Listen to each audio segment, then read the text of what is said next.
Tears from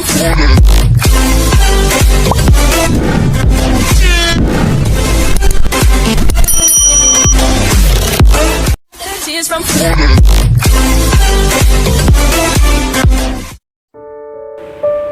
Penyakit hati. Apa maksudnya ini? Nada ingin menarik tangannya dari tangan Radit.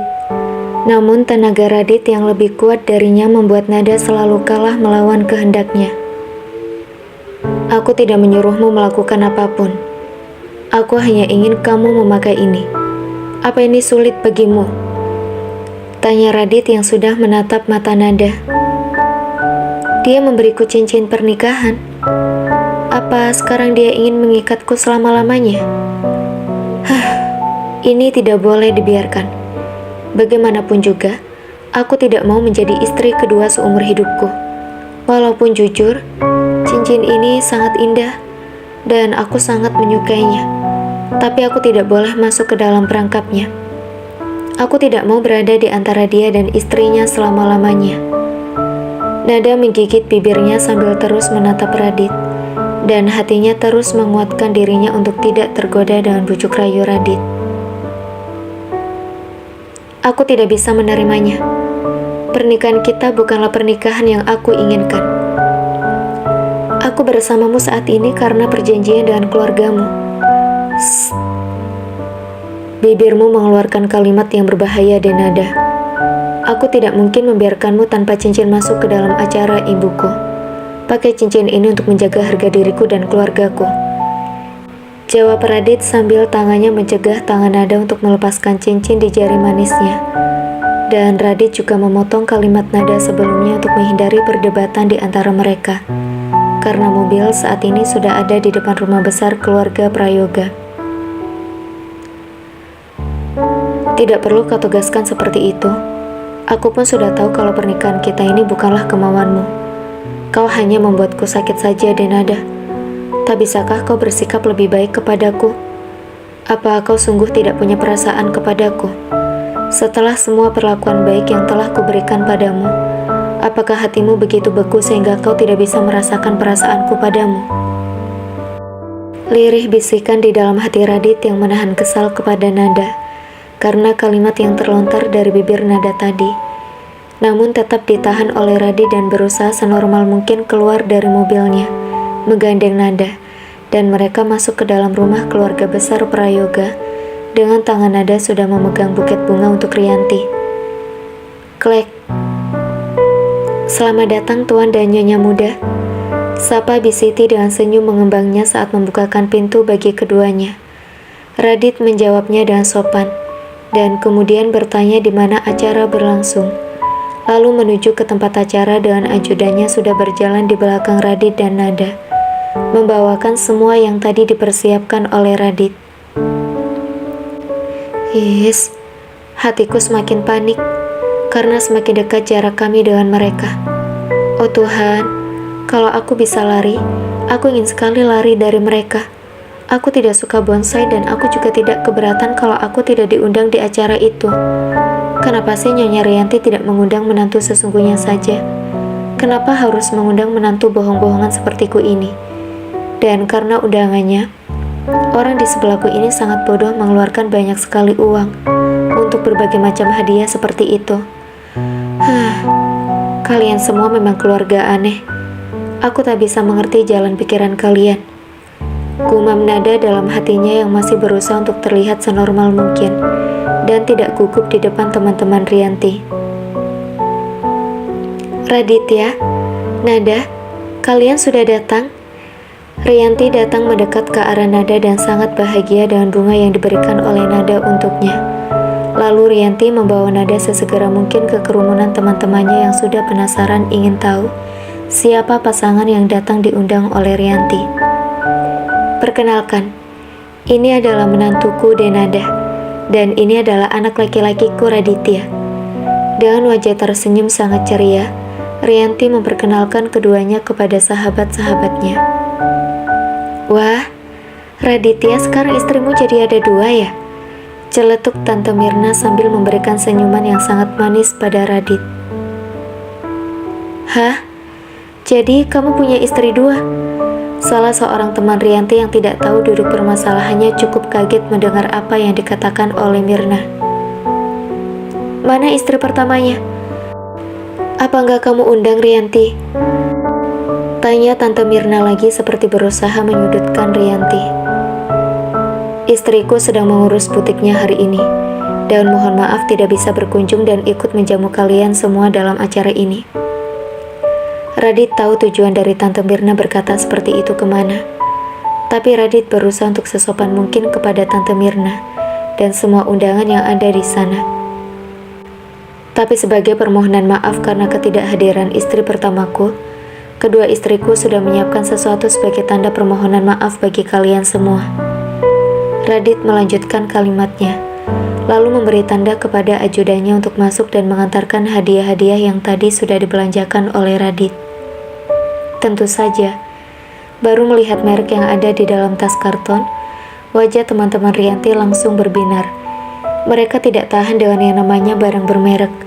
Apalagi, kali ini mereka bisa mendapatkannya dengan gratis.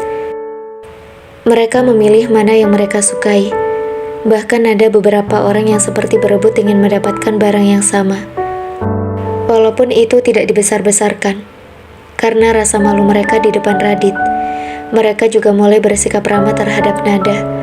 Bahkan mengajak Nada untuk duduk bersama dan mengobrol dengan Nada.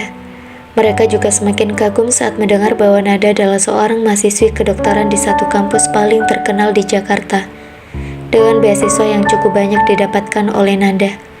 Walaupun tidak semuanya menyukai itu. Kau beruntung sekali punya anak yang pengertian, Rianti. Aku tak menyangka bahwa anakmu akan melakukan ini. Aku tidak akan menyarankan kegiatan kita dilakukan di rumahmu. Kalau aku tahu akan seperti ini akhirnya. Aku tidak boleh membiarkan orang-orang memiliki pandangan positif terhadap Rianti. Aku harus melakukan sesuatu. Tante Mirna kurang senang dengan datangnya hadiah-hadiah Radit, karena tujuannya adalah menjatuhkan Rianti di depan sahabat-sahabatnya. Inilah satu-satunya komunitas yang masih dimiliki oleh Rianti, setelah semua arisannya ditinggalkan oleh Rianti. Tante Mirna adalah orang di belakang semuanya membujuk dan membuat Rianti tampak buruk di depan teman-temannya. Dan 1 minggu lalu, Mirna mencoba untuk masuk ke komunitas terakhir yang diikuti oleh Rianti, yaitu gardening. Dan disinilah Mirna berada, mencoba untuk merusak citra Rianti di depan komunitas gardening. Kapan kita akan memulai latihannya? Tanya Mirna mencoba untuk mengalihkan fokus orang-orang dari memuja-muji Nada dan Radit. Kita bisa mulai sekarang, jawab seorang wanita yang kemudian berdiri, lalu mulai menceritakan semuanya tentang bonsai, membuat semua mata yang hadir di sana menatap ke arahnya, dan berusaha mendapatkan ilmu yang diberikan olehnya. Hingga akhirnya, sesi materi telah selesai, dan saat ini, mereka akan masuk ke dalam sesi praktek. Nada, apakah berkenan untuk membantuku mempersiapkan pupuk kompos dan pupuk kandangnya? Tanya Mirna yang memang tadi sudah berinisiatif di depan teman-temannya, bahwa dirinya akan membantu menyiapkan pupuknya. Nada mengangguk. Tentu saja, jawab Nada kemudian berdiri dan menghampiri Mirna, lalu menuju ke tempat di mana pupuk diletakkan oleh Badri tadi pagi sebelum acara ini berlangsung.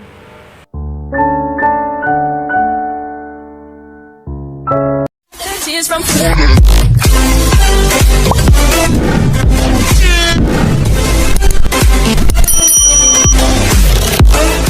Tears from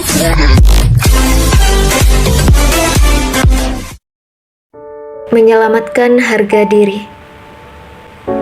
Bisakah kau membantuku untuk membagikan pupuk kandang ini? Dan aku akan membagikan pupuk komposnya. Mirna sudah memberikan senyum manisnya sambil menunjuk ke arah pupuk kandang. Nada mengangguk lagi. Jangan khawatir, aku akan membaginya. Lalu berjalan ke arah pupuk kandang, dan memang Nada membaginya sesuai dengan jumlah orang yang ada dalam acara tersebut, dengan porsi yang cukup untuk media tanaman bonsai mereka. Tunggu, kenapa dia tidak terlihat jijik sama sekali? Dia bahkan bisa melakukan hal lainnya lebih baik daripada yang memberikan penjelasan tadi. Bagaimana dia melakukan itu? Mirna tidak suka melihat Nada yang begitu terampil dalam berkebun. Bahkan bukan saja membagikan pupuk kandang, Nada juga mengerti bagaimana mencampur media tanamnya. Dan sangat lihai dalam membentuk batang kawat yang melingkari tanaman bonsai. Kemampuan Nada yang sangat terampil dan tidak jijik terhadap semua kegiatan gardening membuat Nada sangat populer dan disukai oleh ibu-ibu lainnya.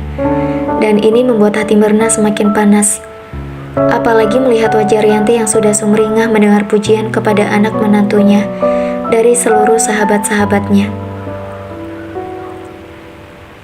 Rianti, kau beruntung sekali memiliki anak menantu yang sangat lihai berkebun sepertinya. Anak menantuku tak bisa apa-apa. Bahkan aku menyuruh menyiram tanaman kaktus saja. Hasilnya tanaman kaktusku justru mati setelah disiram olehnya. Curhat seorang wanita yang sangat senang melihat Nada mampu melakukan semua, bahkan memiliki pengetahuan yang cukup luas tentang gardening. Betul sekali Rianti, kau sangat beruntung memiliki menantu yang sangat pintar gardening seperti Nada. Tapi, apa kau sudah mengecek kondisi kesehatannya juga sebelum menikahkan anakmu dengannya? Apa kau sudah yakin dia tidak mandul seperti menantu pertamamu itu? Atau kau menikahkan putramu dengan Nada memang bertujuan supaya putramu bisa menghasilkan keturunan? Kata-kata pedas yang baru saja diucapkan oleh Mirna langsung membuat kehebohan dan gumaman kecil di antara para peserta gardening. Wajah Rianti dan Radit juga sudah memerah.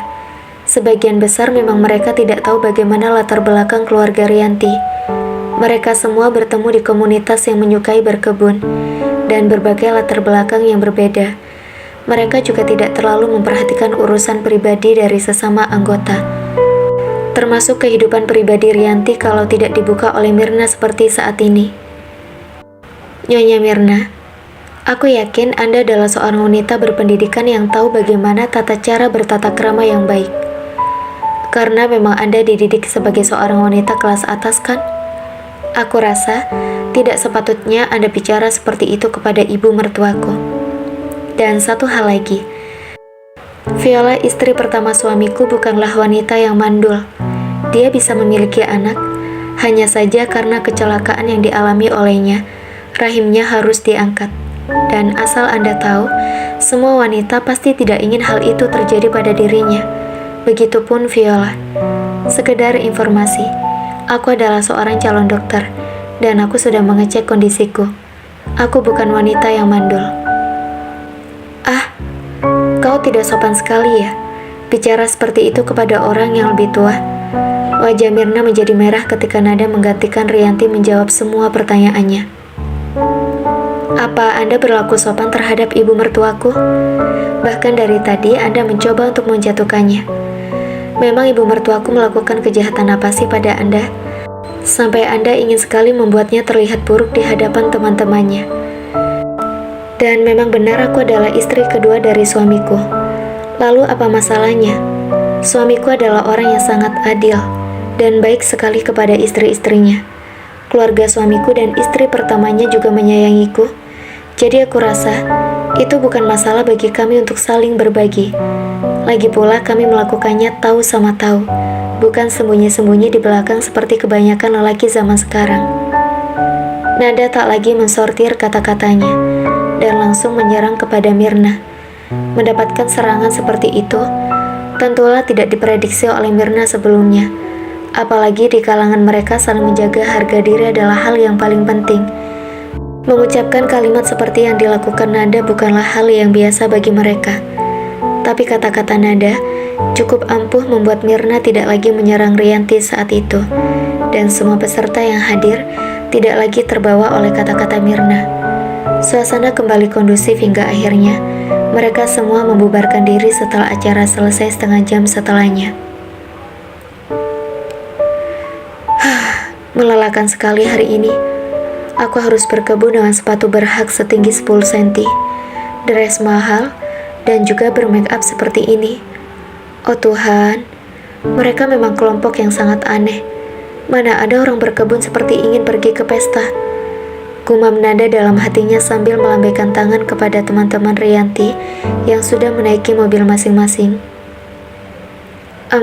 Nada, Ibu ingin mengucapkan terima kasih untuk bantuanmu hari ini. Kamu bukan cuma membantu kelancaran acara, tapi kamu juga sudah membantu ibu dalam menjaga nama baik keluarga ini. Rianti memegang kedua tangan Nada dan tersenyum tulus pada Nada. Kemudian memeluk Nada dengan sangat erat sebagai ucapan rasa terima kasih kepadanya. Hihi, aku senang-senang aja kok Bu, ngelakuin itu semua. Lagian semua yang tadi aku kerjain itu udah jadi kegiatanku sehari-hari kalau lagi menolong ayah. Jadi aku sangat menikmatinya, jawab Nada jujur. Nada memang suka berkebun, apalagi berkebun di taman bunga. Jadi semua yang dilakukan oleh Nada memang bukan beban untuknya. Iya, ibu tahu. Tapi tetap ibu mau berterima kasih sama kamu, karena sudah banyak membantu ibu hari ini. Rianti tetap memuji Nada. Rianti juga sangat antusias menceritakan bagaimana acara gardeningnya di depan suaminya, Bambang dan juga Eyang Prawiryo saat makan malam. Mereka juga sangat senang dengan apa yang diceritakan oleh Rianti, dan melihat kebahagiaan Rianti setelah lebih dari 5 tahun Rianti tidak pernah menceritakan hubungannya bersama teman-temannya. Rianti tidak berhenti bercerita hingga akhirnya Radit meminta izin untuk membawa Nada pulang ke rumahnya setelah makan malam selesai. Klek. Radit menutup pintu mobilnya setelah Nada dan dirinya masuk ke dalam mobil. Nada menarik nafas lalu duduk bersandar di dalam mobil Radit dengan menutup matanya. Merasa lega, sambil tersenyum Radit memperhatikan Nada. Nada mengangguk sambil memejamkan matanya. Terima kasih, kau juga telah menyelamatkan harga diriku dan istriku Viola di sana, jawab Radit yang masih menatap ke arah Nada. Apa aku berhak mendapatkan reward atas apa yang sudah aku lakukan? Tanya Nada yang kali ini sudah membuka matanya dan menatap Radit. Tentu saja. Apa yang kau inginkan sekarang? Katakan padaku, jawab Radit sambil tersenyum manis pada Nada, dan tangan kanannya juga sudah merapikan anak rambut Nada. Pegang ini. Nada yang sudah membuka cincin di jari manisnya dan langsung memberikan kepada Radit di dalam mobil. Kau bisa menyimpan kembali cincin ini, dan kalau suatu saat diperlukan lagi untuk menjaga harga dirimu dan keluargamu, aku akan memakainya lagi, jawab Nada kali ini sambil menatap Radit dengan wajah seriusnya.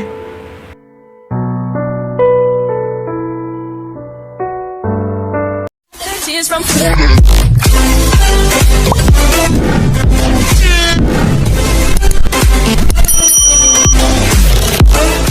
Tears from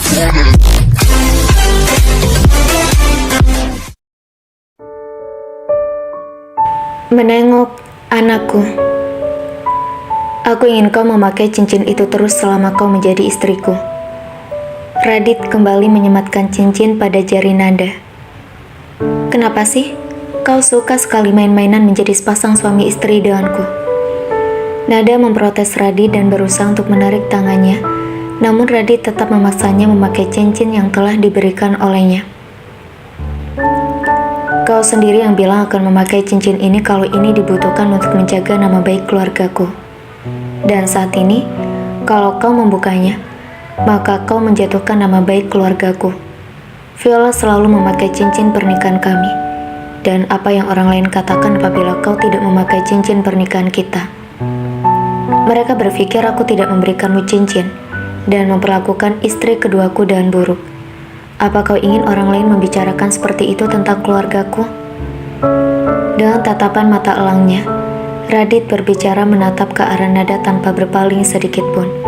Tatapan yang membuat Nada tak lagi mampu bisa menolak keinginannya. Istri kedua? Kau menyebalkan, protes Nada di hatinya. Mereka berdua tidak lagi berbicara selama perjalanan menuju ke rumah Radit. Nada lebih memilih melanjutkan aksi protes diamnya karena pemaksaan yang dilakukan oleh Radit pada jari manisnya. Dasar tuan semena-mena. Gimana sih caranya aku biar bisa menolak keinginannya? Sekarang bahkan dia sudah berani menyuruhku memakai cincin ini secara paksa. Besok-besok dia akan menyuruhku tinggal bersamanya secara paksa. Seumur hidupku cuma menjadi bayang-bayang dari istrinya. Aku tidak sudi. Mulai hari ini, Sebaiknya aku menjaga jarak darinya. Kalau dia mau macam-macam lagi denganku, aku akan memberitahunya kalau aku sedang hamil. Dan dia sudah punya perjanjian padaku tidak akan menggangguku setelah aku hamil. Nada yang masih sewot sama Radit terus saja berceloteh sambil menatap ke arah kaca jendela di sebelah kanannya. Seakan Radit tak ada di sebelahnya. Nada tidak sama sekali bicara dengan Radit. Hingga akhirnya mereka sudah memasuki pintu gerbang rumah Radit. Dan Nada, besok aku akan pergi ke Indonesia bagian timur untuk beberapa jam. Aku akan berangkat dari rumah jam 3 pagi karena pesawatku akan terbang jam 6 pagi. Aku akan kembali besok malam. Aku tidak akan menginap di sana. Aku juga sudah melihat jadwal kuliah untuk besok. Supir akan mengantarmu ke tempat kuliah, lalu akan menjemputmu kembali selesai kuliah. Radit menjelaskan sebelum membuka pintu mobil dan mengajak Nada untuk keluar dari mobilnya. Tak perlu menggandengku, aku tahu bagaimana caranya jalan. Nada yang masih cukup kesal masih mempertahankan wajah cemberutnya dan masuk ke dalam rumah lebih dulu daripada Radit yang berjalan satu kaki di belakang Nada. Dari mana kalian berdua? Apa sekarang kalian berdua menjadi mesra seperti ini? Viola berdiri bertolak pinggang di hadapan Radit dan Nada saat mereka masuk ke dalam rumah. Jangan salah paham, Viola. Aku sudah menjelaskan kepadamu kemana kami pergi sore ini. Apa kau lupa? Jawab Radit sambil mendekat ke arah Viola dan ingin mengecup dahi Viola, namun ditepis oleh Viola. Radit ya, apa kau sekarang ingin menggunakan nama keluargamu untuk menutupi hubunganmu yang semakin dekat dengannya? Viola menatap dengan tatapan sinis kepada Radit. Viola, jangan salah paham dulu. Kita bisa bahas ini dengan cara yang lebih baik kan? Ayo ikut aku. Radit sudah menarik tangan Viola menuju ke lantai 2, membiarkan Nada berdiri mematung di pintu masuk rumah Radit. Dia bilang ingin menjadikanku istri keduanya. Lihat saja sekarang, istri pertamanya sudah mengamuk seperti itu melihatku dan Radit pulang bersama dengan pakaian seperti ini. Apalagi jika Radit katakan padanya kalau kami akan menikah sungguhan dan aku akan menjadi istri keduanya. Hahaha, aku yakin wanita itu akan membunuhku dalam waktu kurang dari 1 hari. Nada mencibir lalu melangkah untuk masuk ke dalam kamar miliknya. Sepanjang jalan menuju ke kamarnya, Nada tetap saja memaki-maki Radit. Tentunya Nada tidak memakinya secara terang-terangan, tapi hanya di dalam hatinya. Klek. Nada membuka pintu kamarnya, menaruh tasnya sembarang di lantai lalu segera pergi ke kamar mandi untuk membersihkan dirinya. 30 menit digunakan untuk Nada membersihkan tubuhnya dan juga sisa-sisa make up di wajahnya, lalu kembali ke walk-in closet untuk mengambil pakaian tidurnya. Kenapa sih dia tidak bisa menggangguku? Kenapa sekarang dia juga mengacak-ngacak pakaianku seperti ini? Mungkin kalau diibaratkan sebagai gunung aktif, saat ini kepala Nada sudah menyemburkan api panas di atasnya. Nada sangat kesal dengan Radit yang telah merubah semua pakaian yang ada di lemarinya, termasuk pakaian tidurnya. Apa dia pikir aku mau memakai pakaian seperti ini di hadapannya? Jangan ngimpi, protes Nada dalam hatinya. Nada segera beralih dari bagian pakaian tidur ke pakaian kuliahnya dan Nada terpaksa memakai pakaian kuliah yang telah disiapkan oleh Radit sebagai pakaian tidurnya hari ini. Masih sambil ngedumel memaki-maki Radit seperti biasanya. Hari ini cukup melelahkan untuk Nada. Apalagi melayani gardening 30 orang sekaligus, sehingga membuatnya mudah terlelap ketika menempelkan tubuhnya di atas tempat tidur. Nada tidur cukup pulas. Bahkan dalam beberapa hari terakhir ini, hari ini adalah hari di mana Nada bisa tidur sangat pulas. Mungkin Nada tidak akan bangun kalau tidak ada pengganggu yang meraba-raba ke seluruh tubuhnya. Kamar yang ditempati Nada memang tidak diberikan kuncinya, sehingga Nada tak pernah menguncinya. Mau apa lagi kau kesini? Bukankah kau sedang bersama dengan istrimu? Pergi, jangan ganggu aku. Jawab nada yang sedikit kesal sambil berusaha menyingkirkan tangan Radit. Aku mau pamitan denganmu. 1 jam lagi aku berangkat. Bisik Radit di telinga Nada sambil tangannya sudah membuka semua kemeja Nada. Dan bibir Radit turun menuju 2 gunung yang ada di balik kemeja Nada. Yes, kenapa kau masih menggangguku juga sih? Kalau kau mau berangkat, berangkatlah. Jangan ganggu tidurku. Ini masih malam. Lagian kau sudah memakai jas seperti itu, kenapa masih mengganggu aku juga? Nanti bajumu lecek. Protes Nada pada Radit yang tidak didengarkan oleh Radit. Kenapa kau tidur memakai pakaian seperti ini? Bukankah sudah ada baju tidur di lemarimu? Sinting, memang kau pikir aku mau memakai pakaian seperti itu? Jangan bermimpi. Cepat pergilah. Jangan sentuh tubuhku lagi. Nada menggeliat mencoba menyuruh Radit untuk pergi dan melepaskan tubuhnya yang sudah mulai menegang otot-ototnya. Aku hanya pegang sebentar. Aku kan sudah bilang tadi, aku mau berpamitan denganmu. Radit kemudian menyibukkan dirinya lagi dengan aktivitas kedua tangan dan bibirnya pada tubuh Nada. Aku ingin berpamitan dengan tubuhmu, supaya aku tidak merindukannya untuk beberapa jam di jalan nanti. Aku baru akan bertemu denganmu lagi nanti sore.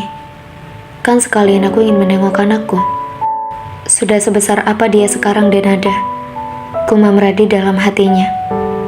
Dan wajahnya sudah tersenyum bahagia melihat perbuatan tangannya sudah berhasil membuat 2 gunung Nada semakin menantang. Jauhkan tanganmu dari tubuhku.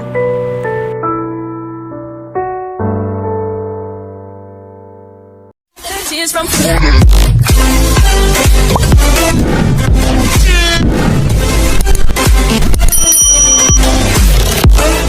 Tears from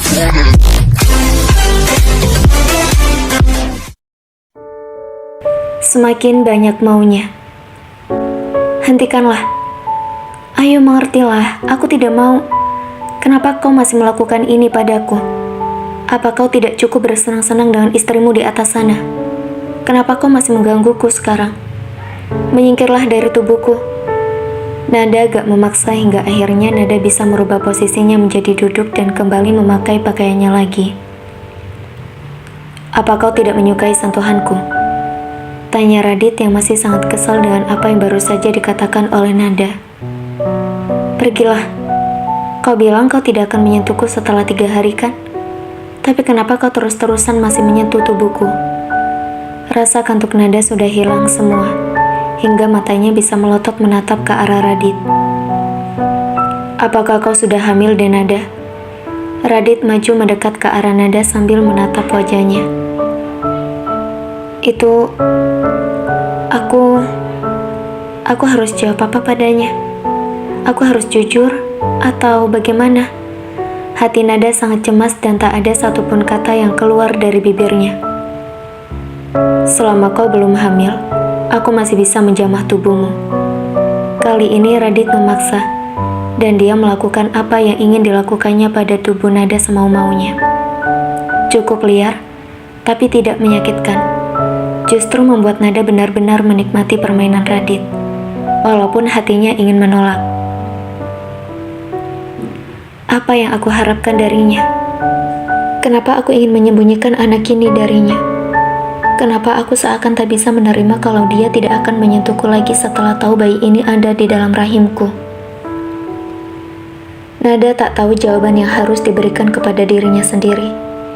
Tapi saat ini, Nada pun sudah terlarut dalam aktivitas Radit. Dan Nada, apa kau mencintaiku?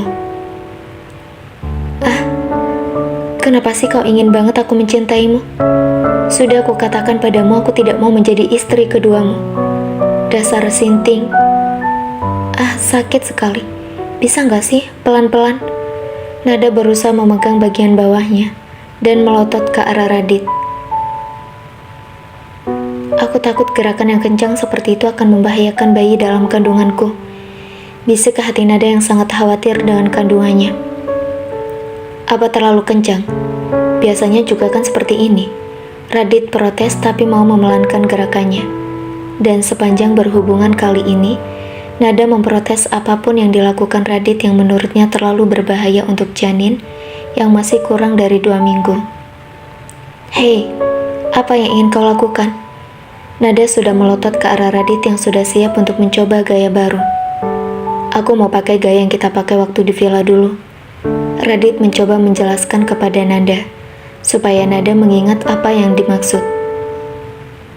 Aku tidak mau pakai gaya seperti itu. Menyakitkan. Lakukan yang normal-normal saja dulu untuk sekarang. Kalau sudah selesai, segera menyingkir dari tubuhku dan pergi. Jangan ganggu aku lagi. Kenapa sekarang kau galak sekali sih? Waktu itu kau tidak ribut sakit? Tanya Radit yang sudah memasukkan kembali miliknya dengan gaya yang dibilang Nada normal-normal saja. Sudahlah, masih baik aku mengizinkanmu memakai tubuhku dengan paksa seperti ini. Lakukan senormal mungkin dan jangan kencang-kencang. Nada tidak peduli dengan kekesalan Radit, karena sekarang yang ada di pikirannya hanya bagaimana cara tidak membahayakan janin di dalam rahimnya. Aku tidak mau bermain seperti ini. Kau di atas, dan kau yang harus puaskan aku sampai aku keluar. Atau aku akan memasukkan dengan kencang-kencang, dan gaya yang aku inginkan seperti yang kau larang. Ancam Radit yang masih sangat kesal kepada Nada. Mau tidak mau, Nada melakukan apa yang diminta oleh Radit untuk melindungi janinnya. Nada kini di posisi atas, melakukan apapun yang Radit suruh padanya. Nada tidak menolak. Karena tadi Nada menolak Radit sekali dan Radit memaksa untuk melakukan gaya yang cukup ekstrim. Akhirnya, tak ada pilihan bagi Nada kecuali mengikuti semua kemauannya, asalkan menurut Nada tidak berbahaya. Setelah 20 menitan Nada berusaha di atas tubuh Radit, akhirnya Radit mendapatkan juga rasa puas. Kau sangat pintar memuaskanku, Nada. Radit mengecup rambut Nada yang kini posisi Nada tertangkup di atas tubuhnya kelelahan. Diamlah, jaga bicaramu, jawab Nada sambil memindahkan tubuhnya ke samping tubuh Radit. Kemudian Nada bangun dan memaksa Radit untuk bangun juga. Aku mau tiduran sebentar lagi. Aku lelah sekali, Nada. Keluh Radit pada Nada. Siapa suruh kau melakukannya 2 kali? Kau baru selesai melakukan dengan istrimu. Dan kau masuk ke kamarku meminta padaku lagi. Kau gila. Aku sudah menyuruhmu jangan menyentuhku. Kau tetap saja tak mendengarku. Protes Nada pada Radit. Sekarang jawab pertanyaanku. Apa kau sudah hamil? Dengan mata elangnya yang menatap mata Nada saat melontarkan pertanyaan. Aku akan cek nanti pagi. Jawab Nada sambil melotot kepada Radit. Kalau belum hamil tidak perlu cek. Tunggu sampai akhir bulan. Ceknya di akhir bulan saja. Radit sangat panik dan berbicara agak terbata-bata sambil menelan salivanya. Aku harus pastikan dia tidak boleh mengecek apapun selama mungkin. Gumam Radit di dalam hatinya. Tak ingin Nada sampai sadar kalau dirinya sudah mengandung anak Radit. Ya sudah, bersihkan tubuhmu. Kau mau berangkat sekarang kan?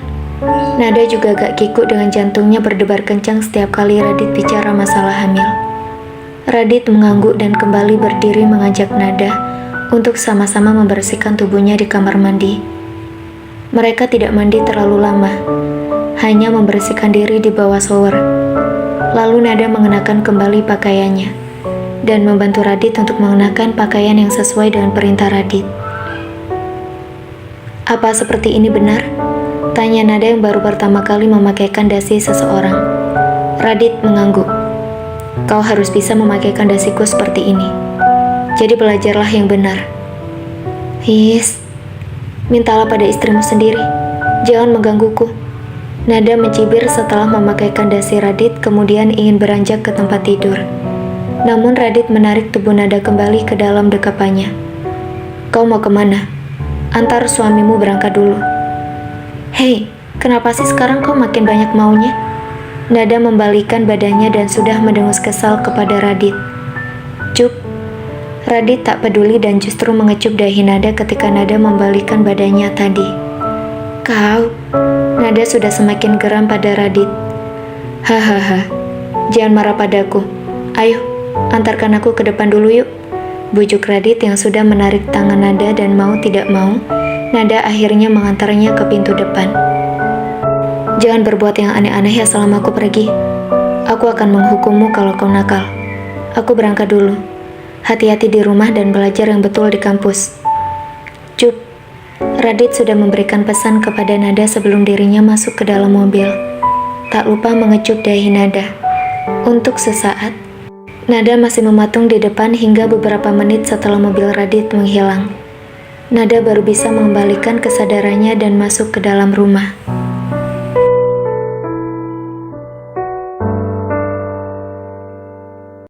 Tears from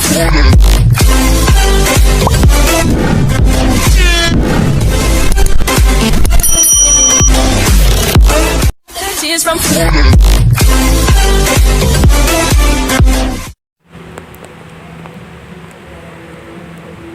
Menahan sakit.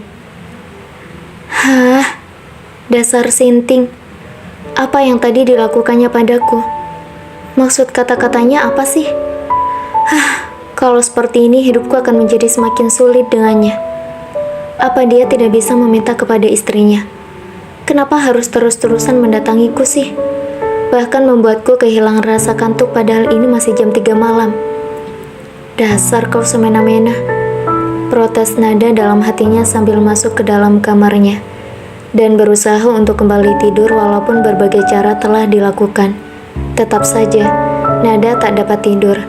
Hingga jam 6 pagi barulah Nada bisa menutup matanya. Setelah sepanjang malam digunakannya untuk memaki Radit.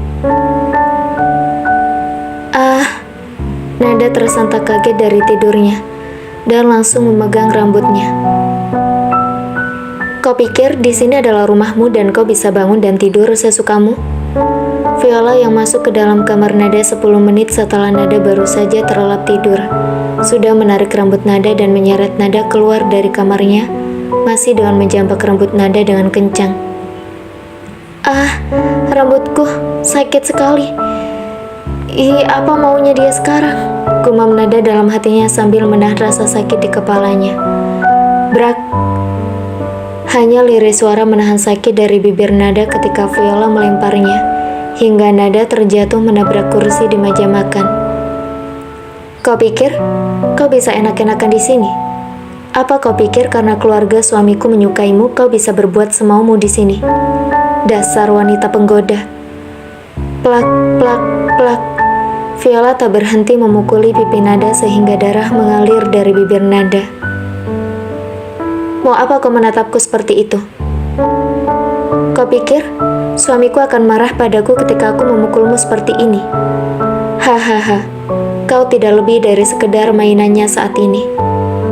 Kau tidak lebih dari seorang wanita yang hanya dipinjamnya untuk mendapatkan anak. Sekarang sudah pagi, sudah waktunya kau harus bekerja. Sapu halaman belakang. Lalu Viola menatap ke Ningsih. Jangan sekali-kali kau mengadukan ini kepada suamiku atau kepada keluarga suamiku kalau kau masih ingin anakmu bersekolah dengan baik. Dan kemudian Viola kembali menatap ke Nada. Lakukan sekarang juga. Aku akan mengawasimu lewat CCTV. Biur. Kemudian Viola pergi setelah mengguyur air di tubuh Nada dari gelas yang ada di atas meja. Ningsih, aku tidak lapar. Rapikan kembali makanannya dan buang semua makanannya. Jangan berikan wanita itu makan pagi, sebelum semua pekerjaan yang aku sudah catat untuknya dia selesaikan. Viola melangkah pergi sambil mengatakan semua perintahnya. Nada, sini Bibi bantu. Gak apa-apa Bi, aku bisa kok. Nada tersenyum ke Ningsih dan berusaha untuk berdiri sendiri. Lalu Nada berjalan ke halaman belakang untuk menyapu sesuai dengan yang diperintahkan oleh Viola. Non, kerjain sedapatnya aja. Nanti biar Bibi yang lanjutin, yang penting kelihatannya kerja aja. Ningsih agak tidak enak kepada Nada dan merasa sangat kasihan melihat perlakuan Viola untuk kedua kalinya di rumah itu yang semena-mena pada Nada. Jangan khawatir, Bi. Kalau cuma nyapu halaman, dulu di rumah ayahku, ini udah jadi makanan sehari-hari aku. Nada mencoba untuk menghibur Ningsih lalu mengerjakan pekerjaannya. Non, gak apa-apa. Aku gak apa-apa. Bibi ke dalam sana, rapikan meja makannya. Daripada nanti Nyonya keluar setelah selesai bersiap ke butik, Bibi kena omel. Nada menyarankan sambil tangannya terus menyapu halaman. Sedari tadi, Biningsih memang mengikuti Nada terus dan tidak pergi kemana-mana. Akhirnya setelah Nada mengatakan kalimat terakhirnya, Biningsih mau meninggalkannya untuk merapikan meja makan dan juga mengerjakan pekerjaannya yang lain. Kau menawarkan aku menjadi istri keduamu. Hahaha, sekarang saja istrimu sudah berlaku seperti ini kepadaku. Apalagi kau jadikan aku istri keduamu. Dia bisa menyetrumku hidup-hidup saat kau bekerja. Suami istri tak ada bedanya. Suaminya pernah menyiksaku. Sekarang istrinya pun terus saja menyiksaku. Lalu suaminya memintaku untuk tinggal dengannya selama-lamanya. Memang mereka pikir aku ini objek penderita. Kali ini aku biarkan dia melakukan ini padaku. Tapi setelah bayi ini lahir, aku tidak akan pernah tinggal diam jika dia memaki dan memukulku seperti ini lagi. Sakit sekali perutku. Tadi aku jatuh ke lantai keras sekali. Bayiku tidak akan apa-apakan ya. Tapi tadi aku juga sudah menahannya dengan kakiku, sehingga tidak ada benturan di daerah rahim. Nada berhenti sejenak dan mengelus rahimnya. Ada rasa khawatir di wajahnya. Buk. Nada segera memegang kepala belakangnya, karena baru saja Viola melempar sepatu high heelsnya mendarat tepat di kepala Nada. Siapa yang menyuruhmu berhenti menyapu? Tangan Viola sudah menjambak rambut Nada lagi sambil bibirnya berbicara. Maafkan aku, tadi aku sedikit kelelahan. Jawab Nada berusaha memberikan alasan yang cukup masuk akal. Apa yang kau lakukan pada suamiku tadi malam? Viola bertanya dan menjambak rambut Nada lebih keras lagi. Tuan Radit hanya minta diantar keluar Nyonya. Jawab Nada sedikit meringis menahan sakit yang ada di kepalanya. Gila. Sampai kapan dia menyiksaku seperti ini? Kesal dalam hati Nada yang tak bisa dikeluarkannya, karena sadar akan posisinya di rumah Radit dan Viola. Hahaha, mesra seperti itu kau bilang hanya. Viola memberi penekanan pada kata terakhirnya. Plak, plak, lagi. Viola menampari wajah Nada lalu mendorong Nada dengan sangat kencang ke tanah. Untungnya Nada agak sigap membuat tangannya jatuh lebih dulu daripada tubuhnya. Lalu Viola beberapa kali menendangi kaki Nada tanpa ampun, dengan kata-kata pedas yang terus keluar dari bibir Viola. Kau ingin apa dari suamiku? Hartanya. Baru 2 minggu kau sudah berani meminta cincin. Bertahanlah Nada. Wanita ini sepertinya benar-benar cemburu padamu. Wanita mana yang tidak cemburu kalau suaminya bersama wanita lain? Ini semua salahmu juga. Jadi terimalah kemarahannya sebagai hukuman untukmu. Tanganku sakit sekali lagi. Apapun akan aku tahan selama dia tidak mengganggu rahimku. Aku harus menjaga anak dalam rahimku. Bagaimanapun usianya masih jauh dari 1 bulan. Dia pasti sangat lemah. Aku harus bisa melindunginya saat ini. Nada berusaha menahan sakit tangannya yang diinjak oleh Viola dan sepatu high heelsnya. Tapi rasanya tak dapat tertahankan, sehingga Nada sedikit menjerit menahan sakitnya. Belum lagi, ditambah Viola yang juga masih menjambak rambutnya dan kakinya yang masih ada di tangan Nada, membuat rasa teramat sakit untuk Nada. Tidak sampai di sana, Viola terus memaki Nada, sambil menyuruh Nada membereskan kerjaannya, yaitu menyapu halaman belakang. Setelah selesai, Viola menyuruh Nada mengelap semua jendela kaca yang ada di rumah itu. Nada sudah meminta izin kepada Viola untuk mengerjakannya setelah selesai kuliah.